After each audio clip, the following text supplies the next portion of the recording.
publik akan membanding-bandingkan Mbak Pia dengan sang ayah. Ini apakah beban atau motivasi atau seperti apa menurut Mbak Pia? Saya selalu bilang gini, kalau nggak tergantikan kalau buat saya, karena dengan kebesaran dia, dengan segala kemampuan dia, siapapun calon klien yang datang, terima dengan baik. Dengarkan dia. Balik lagi ke Belanda, nah pada saat di Belanda itulah izin advokatnya dicabut karena contempt of court. Kepala anjing masih berdarah-darah, dilempar ke dalam rumah. Itu Bang Buyung ditahan? 2 tahun. 2 tahun? 2 tahun. Tanpa keluar, habis itu nggak ada persidangan. Almarhum Profesor Dr. Adnan Buyung Nasution atau yang akrab disapa Bang Buyung dikenal sebagai advokat pejuang dan aktivis hukum yang membela hak-hak kaum marginal. Beliau juga mendirikan lembaga bantuan hukum yang sampai kini masih bisa dinikmati oleh masyarakat. Beliau juga mendirikan kantor hukum atau kantor advokat Adnan Buyung Nasution and Partner atau ABNP yang kini dikelola oleh putrinya yaitu Kak Pia Akbar Nasution. Seperti apa regenerasi kantor ABNP ini? Sebelum menyaksikan tayangan kami secara lengkap, jangan lupa like, komen, dan subscribe di Mediasi Channel. Selamat siang Kak Pia. Selamat siang Mas. Kak Pia, jadi Kak Pia ini kan sekarang mengelola sebuah kantor ABNP ini yang merupakan peninggalan tokoh besar, tokoh kaliber yaitu Bang Buyung. Seperti apa nih Kak dalam mengelola ABNP ini? Kantor ini sebenarnya hanya sebagian kecil ya dari perjalanan hidup almarhum ayah atau almarhum ABN. Saya kalau di kantor nyebutnya abang, jadi dari almarhum abang, karena abang itu sendiri kan sosok yang punya banyak sisi, banyak warna ya. Beliau adalah advokat, beliau adalah aktivis, beliau juga akademisi. Itu satu paket yang tidak tergantikan sebenarnya, gitu ya. Kalau menurut saya, sebagai anak dan juga sebagai bawahannya beliau di kantor, itu satu paket yang tidak tergantikan. Dengan wafatnya almarhum, tentu terjadi perubahan di kantor ini. Artinya kami yang tinggal, saya meneruskan kantor ini bersama 2 partner saya, Muhammad Sadli Hasibuan dan Indra Nathan Kusnadi. Kami tentunya kapabilitas kami, kualifikasi kami tidak sama dengan almarhum, bisa dibilang jauh pasti kan, dari segi usia, pengalaman dan sebagainya. Tapi kami punya spesialitas sendiri satu sama lain, yang akhirnya itu yang menjadi warna ABNP sekarang. Iya. Jadi pemirsa, tadi sebelum kita ngobrol dengan Kak Pia ini, kita sudah melihat-lihat ruangan ataupun kantor ABNP ini sangat bagus. Karenanya kita sambil berbincang-bincang dengan Kak Pia, kita sambil masuk, kita sambil ngobrol-ngobrol. Kak Pia, ayo silahkan. Nah, Kak Pia ini mengelola kantor ABNP sebesar ini yang merupakan tokoh kaliber Bang Buyung. Gimana Kak Pia sukses meregenerasi kantor ABNP ini? Kita memang pada saat almarhum meninggal tentu saja semua berubah ya. Dalam arti klien-klien juga berganti, sekarang menjadi klien-klien kita, artinya specialty kita juga berbeda dengan almarhum, sehingga yang kita lakukan adalah melakukan regenerasi, melakukan pembenahan, perubahan di dalam sistem di dalam kantor yang tentunya berbeda pada saat almarhum masih ada. Yang paling nyata adalah jasa hukum yang kita berikan sekarang lebih bersifat korporasi, walaupun juga tetap kita mempertahankan portfolio yang sudah pernah dilakukan dulu dengan almarhum, misalnya kasus pidana tetap kita tangani, tapi sekarang menjadi melebar dengan adanya misal saya menangani juga IPO, perusahaan-perusahaan yang mau melakukan IPO, kemudian juga arbitrase dan sebagainya gitu. Jadi memang kita lebih bervariasi sekarang. Nah ini juga ruangannya nih bagus sekali. Nah ini ada logo besar ABNP, Adnan Buyung Nasution and Partners. Jadi sampai saat ini berapa lawyer yang di di sini di kantor sini? Seperti tadi saya katakan, saya berpartner bertiga, kemudian ada 12 lawyer, ditambah 3 magang, 3 paralegal, sorry. 3 paralegal, dan kami juga menerima magang maksimal 4 orang dalam satu waktu. Kenapa 4? Karena memang setiap magang di sini ada mentornya 1. Hanya ada 4 mentor di sini, jadi sehingga makanya dalam satu waktu tuh 4 orang magang. Baik, kita ambil. Jadi Kak Pia ini kan berprofesi sebagai advokat yang profesinya sama dengan profesi sang ayah Bang Buyung, yaitu sebagai advokat juga. Di mana Bang Buyung ini adalah tokoh besar, tokoh kaliber, baik tokoh advokat juga aktivis di bidang hukum. Tentu publik akan membanding-bandingkan Mbak Pia dengan sang ayah. Ini apakah beban atau motivasi atau seperti apa menurut Mbak Pia? Saya selalu bilang gini, kalau setiap orang tanya, ada satu pengalaman lucu sih ya, waktu almarhum baru meninggal. Terus saya sidang, terus ditanya, anaknya emang nggak ada yang laki-laki ya? Kok yang perempuan yang meneruskan, katanya gitu. Tapi ya saya ketawa aja, saya bilang iya memang saya yang meneruskan. Jadi selama ini saya kalau ditanya orang, kalau bilang, oh ini penggantinya Bang Buyung, saya selalu bilang saya bukan pengganti Bang Buyung. Bang Buyung nggak tergantikan kalau buat saya, karena dengan kebesaran dia, dengan segala kemampuan dia, dan segala apapun yang melekat pada almarhum, buat saya itu nggak tergantikan. Dan saya sampai kapanpun mungkin nggak akan bisa mencapai level seperti itu gitu ya.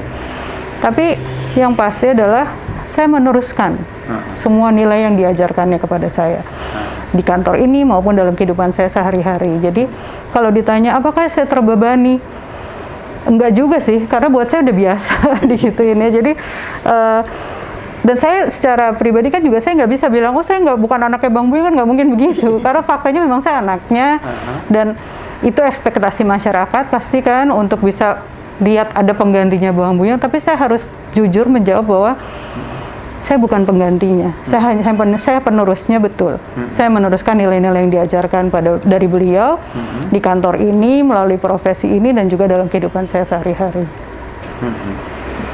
Nah, jadi Bang Buyung juga pernah dinobatkan sebagai Bapak Advokat Indonesia oleh Kongres Advokat Indonesia atau KAI waktu itu di Bali, Kak. Iya. Karena kebetulan saya waktu itu ada di sana. Oh, ya. Nah, dan beliau Bang Buyung ini dinobatkan sebagai Bapak Advokat Indonesia.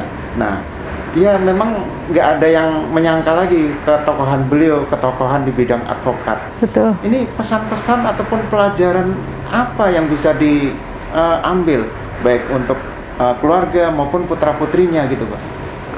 Kita bicara secara profesi ya, Mas ya. Kalau secara profesi itu banyak yang diajarkan beliau di sini. Satu hal yang kita selalu ditekankan oleh almarhum adalah siapapun calon klien yang datang, terima dengan baik. Dengarkan dia, ya. Karena kalau itu masalahnya perdata, berarti itu menyangkut harta kekayaannya. Kalau masalahnya pidana, menyangkut kebebasannya. Jadi dengarkan dia, rangkul dia, tenangkan dia. Kalau memang kita akhirnya tidak bisa menangani kasus itu, bantu rekomendasikan lawyer lain yang kira-kira cukup baik untuk menangani. Tapi jangan pernah memanfaatkan kondisi calon klien yang dalam kondisi terjepit, dalam kondisi bermasalah untuk keuntungan kita. Itu selalu ditekankan almarhum. Luar biasa, ini sangat mulia sekali. Artinya beliau memang ya namanya berprofesi sebagai advokat memang tidak ada yang negara tidak memberikan fee ataupun tapi dari klien, tapi tidak semata-mata dalam berprofesi advokat ini semata-mata mencari fee atau uang, itu tidak ya yang Bang Buyung ajarkan ini? Enggak. Jadi kalaupun ini kantor profesional ya, Mas ya, jadi pastinya kita ada fee. Tapi dalam memberikan fee pun, mengenakan fee, kita nggak boleh yang seenak-enaknya terus kalau klien kondisi lagi kejepit kita kasih fee gede-gede sebesar-besarnya, kan dia kan juga lagi butuh sama kita, nggak boleh begitu gitu. Jadi semua harus dilakukan dengan wajar dan lihat juga kemampuan klien gitu. Meskipun begitu, setiap klien pasti diperlakukan sama, secara profesional pasti ya. Betul. Seperti apa Mbak menangani itu? Kita melakukan sama semuanya, dalam arti Begitu klien sudah menjadi klien, di sini kan kalau prosesnya calon klien datang, kita dengarkan masalahnya, kemudian kita nggak bisa langsung bilang iya atau enggak kan dengan bisa menangani atau enggak. Kita harus pelajari dulu dokumennya. Setelah pelajari dokumen, baru kita meeting lagi, kita jelaskan bahwa menurut kita posisi kasusnya seperti ini. Apa yang bisa kita lakukan ada ini. Kalau klien setuju, baru jadi klien kita. Itu pun ada proses lagi, kita akan keluarin quotation. Di quotation itulah nanti secara tertulis dijelaskan jasa hukum apa yang diberikan, kemudian biayanya, cara pembayarannya, dan sebagainya. Termasuk hak klien untuk mengajukan kalau ada sesuatu yang menurut mereka dari jasa hukum yang diberikan, misalnya ada yang membuat mereka tidak nyaman, mereka bisa mengajukan keberatan ke kita gitu. Nah, dari situ setelah klien tanda tangan, baru jasa hukum mulai diberikan. Nah, dalam memberikan jasa hukum, ya kita semua perlakukan sama, artinya sesuai dengan apa yang diperjanjikan, kemudian juga kita berikan laporan berkala tentang perkembangan penanganan kasusnya sampai selesai. Nah, biasanya kalau sang ayah ini berprofesi, misalnya kalau berprofesi sebagai advokat, putra atau putrinya berprofesi sebagai advokat, itu hal yang biasa ataupun di bidang lain atau profesi lain. Nah, Kak Pia ini berprofesi sebagai advokat ini memang betul-betul keinginan sendiri atau keinginan orang tua, terutama Bang Buyung misalnya? Keinginan sendiri. Keinginan sendiri? Ya. Saya tidak pernah diarahkan, artinya gini, dulu saya SMA di Belanda, jadi pada saat kalau libur sekolah, saya dipanggil pulang, liburan kan di rumah Jakarta. Dalam satu liburan di Jakarta, ayah pada saat itu lagi menangani kasus HR Darsono. Saya diajak sidang. Saya duduk di situ, saya perhatikan, di situ saya mulai tertarik. Dan di situ saya memutuskan saya pengen kuliah hukum. Tapi saya nggak mau kasih tahu ayah. Takut diatur-atur. Jadi pada saat saya lulus SMA, saya pulang ke Jakarta, saya daftar sendiri. Kuliah sampai akhirnya udah diterima Fakultas Hukum Atmajaya, baru saya bilang sama ayah, saya udah masuk di Fakultas Hukum Atmajaya. Senang banget sih dia, tapi ya saya nggak tanya-tanya sama dia. Iya, jadi memang betul-betul keinginan sendiri. Yeah. Tapi kan juga melihat lingkungan, keluarga ataupun ayah dan lingkungannya juga berprofesi sebagai advokat. Betul. Itu juga akan lebih mendorong Kak Pia untuk. Sebenarnya sih lebih pada saat itu, triggernya pada saat menangani kasus HR Darsono. Tapi kalau lingkungan, justru pada saat setelah saya lulus kuliah, saya nggak mau masuk di kantor-kantor yang lingkungannya ayah. Jadi saya benar-benar apply, melamar ke kantor-kantor yang saya pikir, saya lihat tuh benar-benar ini nggak ada hubungannya sama ayah. Saya datengin satu-satu di sepanjang Sudirman dan Tamrin, saya anterin. Jadi saya ngerasain tuh mas, masuk ke reception dia langsung dibilang nggak ada lowongan, dibawa aja lagi gitu. Terus saya ngalamin gitu. Jadi sempat berapa lama atau berapa tahun magang ataupun bekerja di law firm lain? Saya sempat 4 tahun di law firm lain sebelum akhirnya join sama ayah. Itu juga karena ditarik sama ayah. Nah, ini memang sudah banyak advokat ini, profesi advokat ini digeluti oleh kaum perempuan. Nah, advokat ini kan penuh harus perjuangan, penuh keberanian, resiko tinggi. Kak Pia seperti apa Kak menjalani profesi ini? Saya nggak pernah menganggap diri saya lawyer perempuan sih. Saya lawyer ya lawyer gitu loh. Mungkin juga karena saya besar dari keluarga yang mayoritas laki-laki ya. Saudara kandung saya laki-laki semua. Saya 4 bersaudara, 3 abang saya laki-laki, saya bungsu dan perempuan satu-satunya. Tapi dari kecil saya tidak pernah diperlakukan berbeda. Jadi ya kerasnya sama, apapun yang dia lakukan ke abang-abang saya itu lakukan ke saya gitu maksudnya. Dan di kantor pun ayah juga begitu, almarhum juga begitu. Jadi nggak ada perbedaan lawyer perempuan dengan lawyer laki-laki. Kalau harus ke penjara sendiri ya ke penjara sendiri, termasuk kepada saya gitu. Jadi ya buat saya sih nggak ada bedanya saya sebagai lawyer perempuan atau sebagai lawyer laki-laki, karena buat saya lawyer gitu aja. Dan Bang Buyung ini sebagai tokoh hukum, tokoh advokat, banyak sekali perjuangan-perjuangan beliau. Bagaimana Kak Pia ini meneruskan ataupun menjalankan perjuangan-perjuangan beliau yang karena beliau sudah almarhum ini, Mbak? Yang pasti saya berusaha meneruskannya di sini. dengan menjalankan terus nilai-nilai yang dia tanamkan di sini. Bagaimana menjadi mengelola law firm yang ada di track yang benar gitu. Artinya track yang memang sudah digariskan oleh almarhum gitu ya.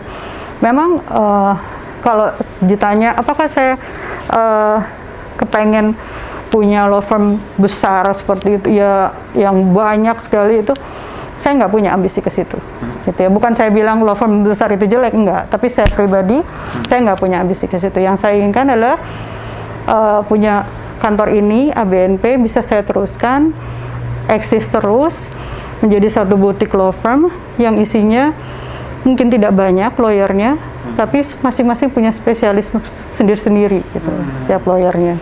Iya. Dan Bang Buyung ini juga merupakan legend lah di bidang advokat ini. Bang Buyung ini merupakan legend gitu. Jadi yang tadi kan Bang Buyung mendirikan LBH, juga mendirikan ABNP ini. Bisa diceritakan sedikit, Bang?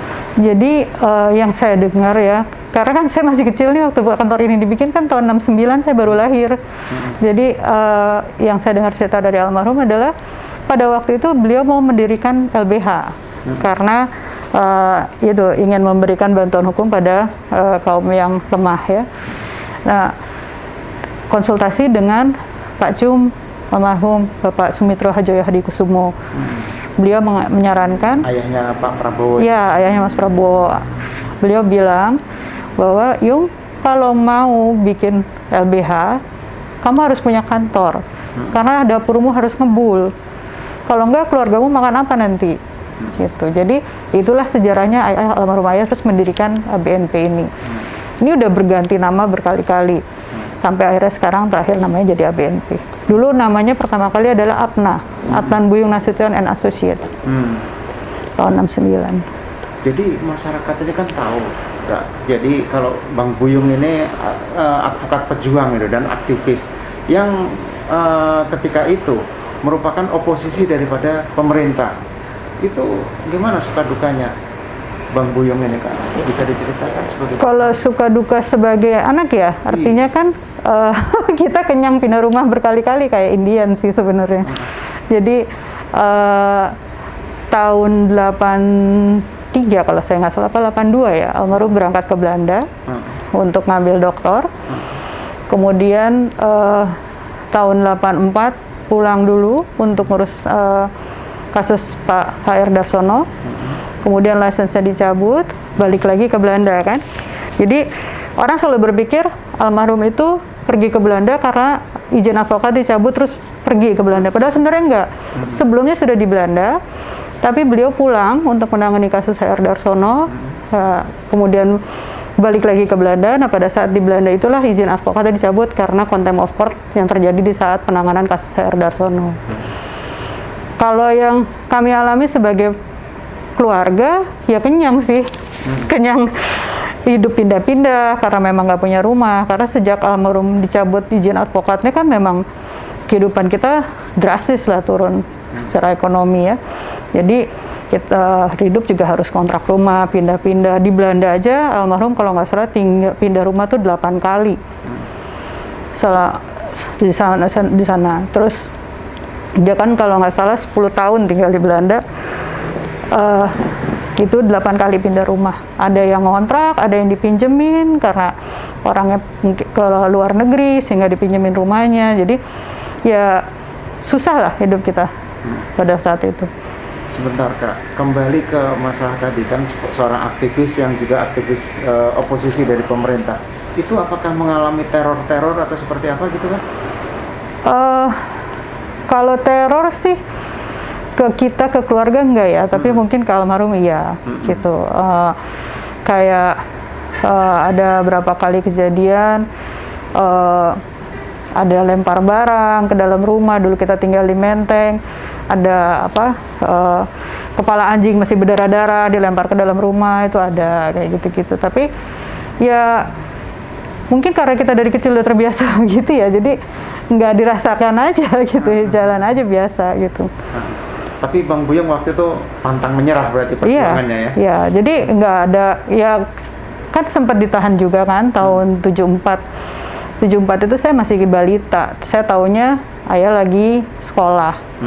Tapi secara berkala kan sempet berapa bulan tuh kalau nggak salah 8 bulan apa 9 bulan tuh nggak diketahui keberadaannya kan. Entah masih hidup entah enggak gitu sampai akhirnya bisa ketemu lagi. Nah setelah itu kan secara berkala kita datang menjenguk di tahanan. Ya cuman saya waktu itu masih kecil dikasih taunya ayah lagi sekolah, walaupun di tempat sekolah itu kok ada panser, ada ada tank.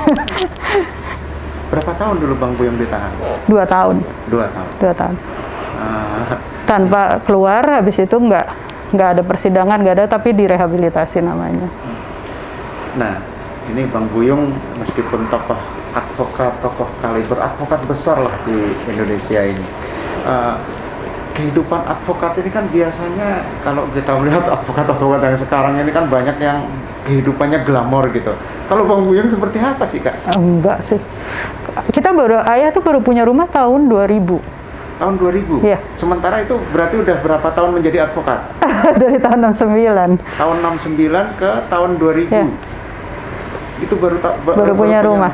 Ya, sampai sekarang. Artinya beliau memang nggak pernah ya almarhum tuh nggak pernah berpikir untuk ya pokoknya hidupnya ada uang dipakai untuk LBH, ada uang dipakai untuk perjuangan, ada uang dipakai untuk ya bantu orang ya gitu aja gitu. Jadi sampai pada waktu itu kita pindah rumah tuh berkali-kali di Jakarta juga ya, setelah almarhum tuh pulang tahun 92. Setelah itu kita sempat pindah sebentar ya, Pamulang, Cipete, 5 atau 6 kali pindah rumah. Dari tahun 92 itu sampai akhirnya tahun 2000 baru punya rumah. Itu pun setelah ibu saya memberi ultimatum kepada almarhum, karena kita semua udah nikah kan. Jadi ibu udah bilang, saya kalau mau pindah rumah lagi, saya maunya pindah rumah ke rumah sendiri, karena saya udah nggak ada yang bantuin katanya gitu. Ngurus barang segini banyak, anak-anak udah nikah, jadi baru disitulah akhirnya ayah beli rumah.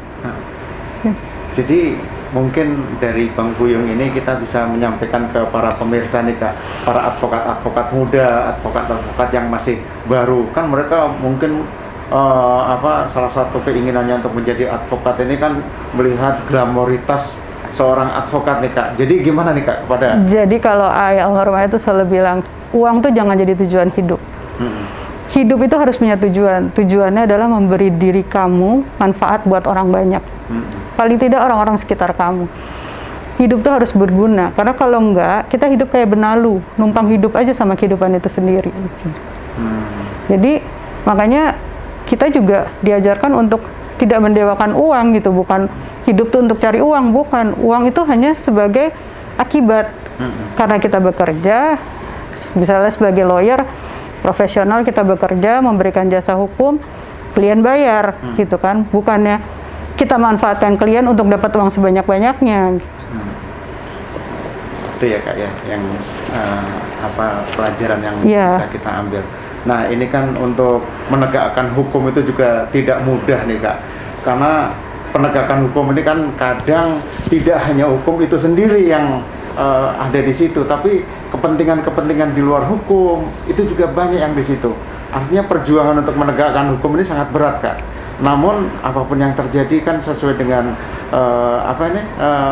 kata-kata yang ada itu, fiat justitia ruat coelum, tegakkan hukum meskipun langit runtuh. Seperti apa Kak? Ya itulah yang kita jalankan selama ini ya, walaupun apapun yang terjadi, bagaimanapun carut marutnya dunia hukum kita, tapi tetap kita harus coba terus, harus berjuang terus gitu, dengan segala kemampuan yang kita miliki.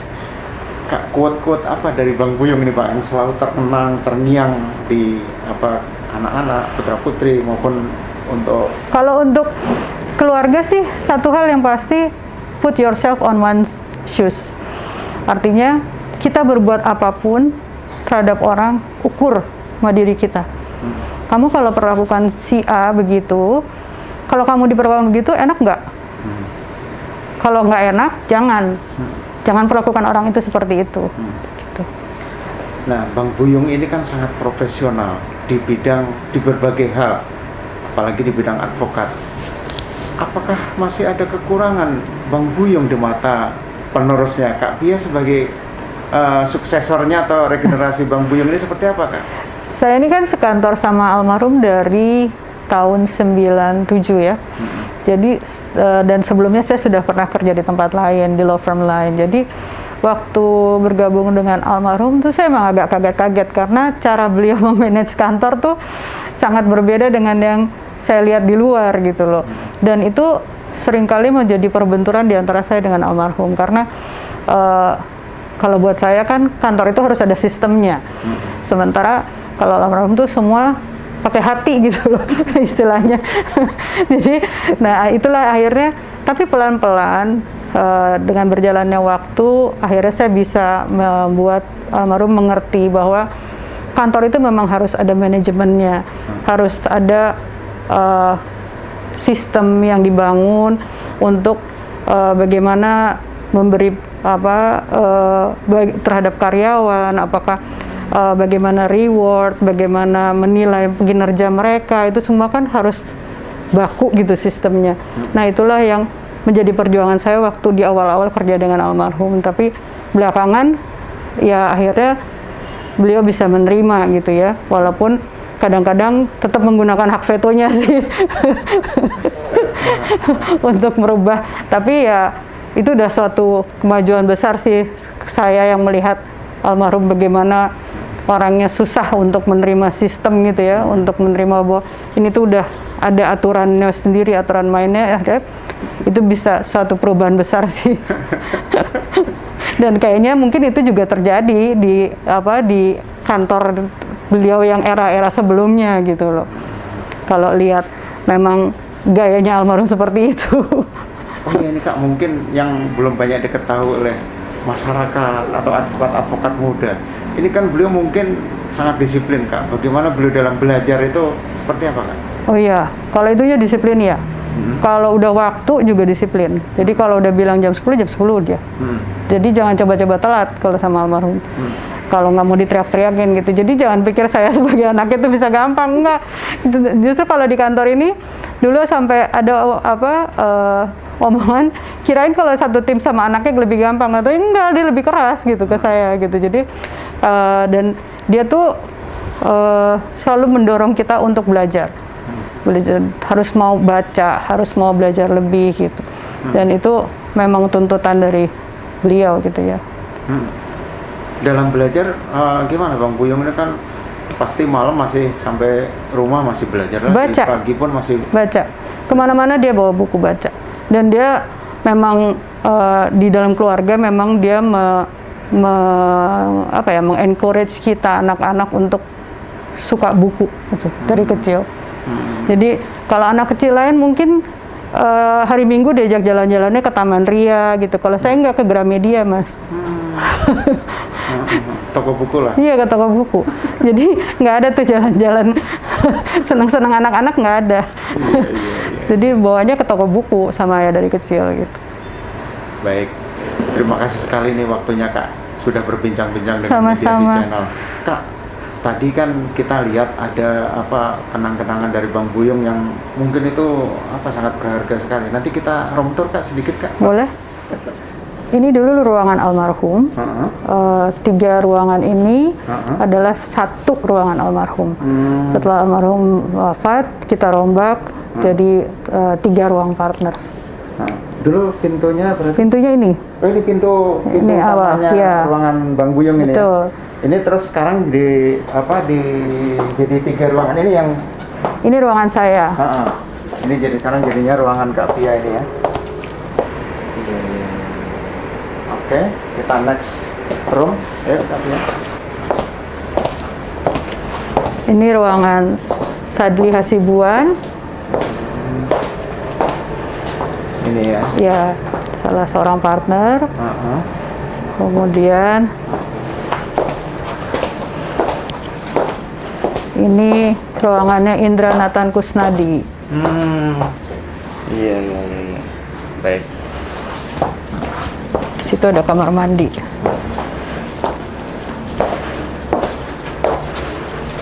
Terus yang ini Kak? Ini ruang meeting. Oh, ruang meeting. Oh, iya. Baik virtual meeting. Sebelah tadi saya lihat juga ada ruang meeting. Ini ada tulisan-tulisan. Nah ini Fiat Justitia Ruat Velum. Keadilan harus ditegakkan meskipun langit runtuh. Ini apa nih? Separuh kebenaran lebih jahat dari kejahatan Itu sendiri. Ini kata-kata almarhum. Iya. Ini ruang meeting lagi. Oh, ini ruang meeting.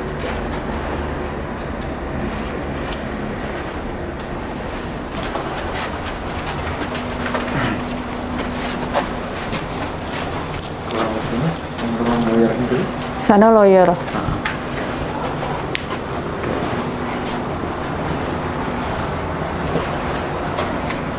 Sana senior lawyer. Ini ruang senior lawyernya.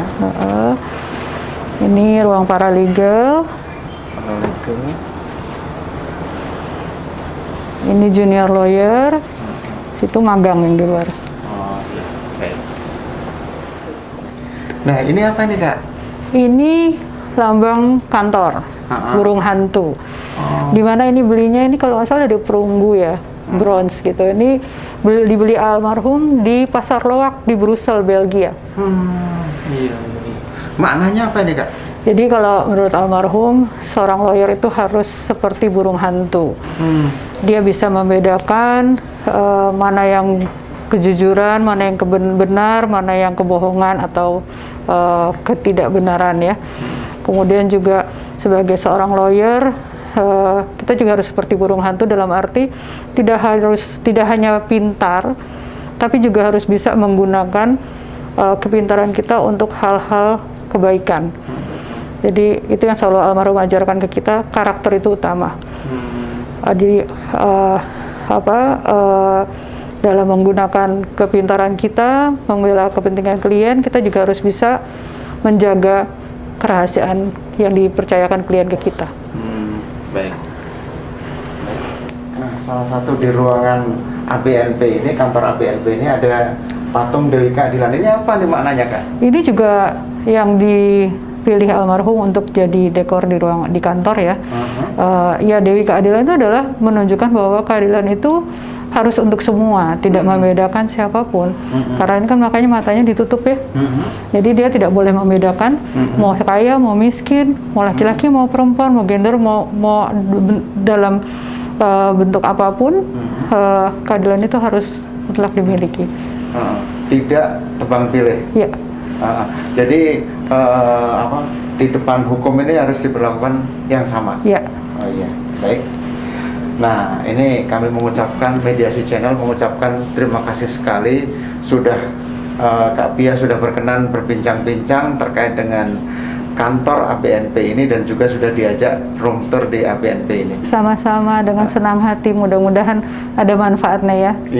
Iya, ini juga untuk mengenang bagaimana tokoh kaliber atau tokoh besar advokat Indonesia Bang Buyung, supaya ya itu tujuan kita menayangkan tayangan ini sebagai suri toladan bagi advokat-advokat muda ataupun calon advokat yang ingin berprofesi sebagai advokat, supaya meneladani bagaimana kejuangan daripada Bang Buyung ini, Kak. Ya. Gitu. Jadi jangan uang yang menjadi alasan untuk terjun ke dunia hukum. Iya, terima kasih. Sampai bertemu di tayangan kita selanjutnya, tetap di Mediasi Channel.